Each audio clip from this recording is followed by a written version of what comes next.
So let's get right into it. When we think about what one generation can teach another, we usually picture a one-way street, right? The older, wiser folks pass down their hard-earned lessons to the younger generation. But what if it's not that simple? What if the real learning is messier, more surprising, and honestly, way more interesting than that? I mean, this line from Langston Hughes just says it all. It perfectly captures that classic idea. You have a mother telling her son, look, my life has been a tough climb. It's had tacks in it and splinters. She's not handing him a perfect map, but she's showing him how to navigate the rough spots. The elder teaches the youth. But what happens when the world changes so fast that the staircase itself just disappears? When the challenges of the past aren't the challenges of the present? Well, that's when things can get flipped completely upside down. Check this out. There's this amazing program called Tech. It hooks up high school students with senior citizens. And what are they teaching? Not about life's great struggles, but about iPhones, tablets, and social media. You know, it's a complete reversal of who we think the teacher is supposed to be. For the seniors, the questions are super practical. I mean, what is an icon? What are these cookies the computer keeps talking about? And the teens? They become the translators for this whole new digital language. They're not just setting up Facebook. They're bridging a gap and connecting their older students to family, friends, and the whole modern world. But here's the really cool part. The learning is a two-way street. The teens walk away with some deep, unexpected lessons. They learn patience, having to explain the same thing 5 different ways. They learn real empathy. Some programs even have them wear glasses that blur their vision or tape their fingers to simulate arthritis. And through all this, they gain a new kind of confidence and, maybe for the first time, the genuine respect of their elders. But it's not always such a feel-good, collaborative exchange. Sometimes, the most important lessons between generations aren't shared willingly. They're forged in conflict. Think about Amy Tan's story, Two Kinds. You have a mother who has seen unimaginable tragedy in China. She comes to America and she pours every single hope and dream she has into her daughter. But what starts as a belief in a better life quickly turns into this crushing weight of expectation. This prodigy project, as she calls it, just spirals. First, it's a Shirley Temple haircut that goes horribly wrong. Then, it's trying to make her a genius by quizzing her on world capitals.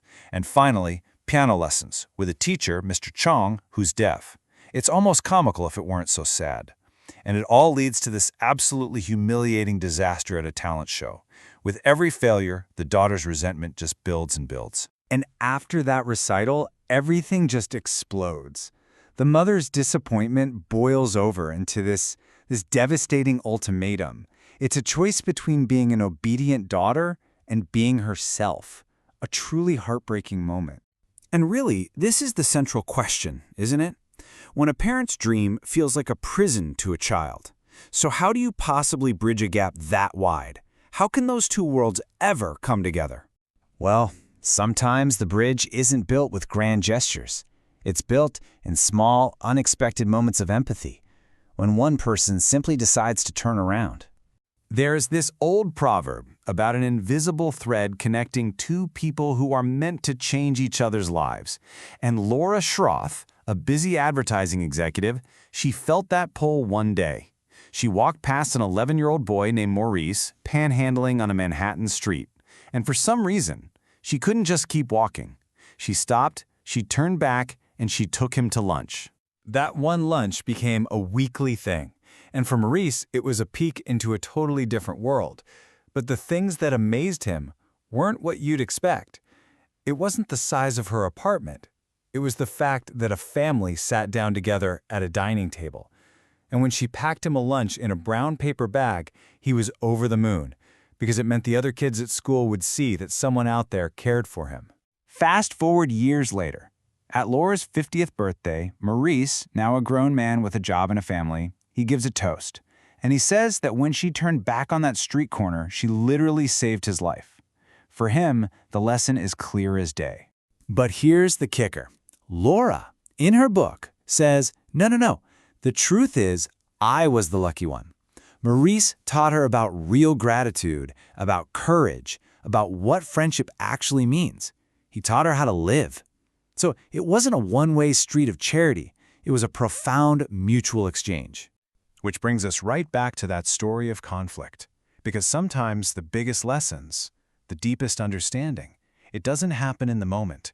It happens years later, when you look back with totally new eyes.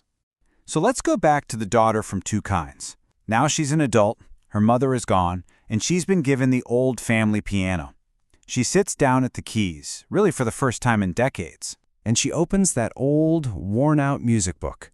And there it is.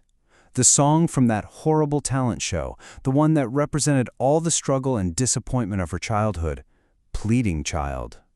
But then, she sees something she never noticed before.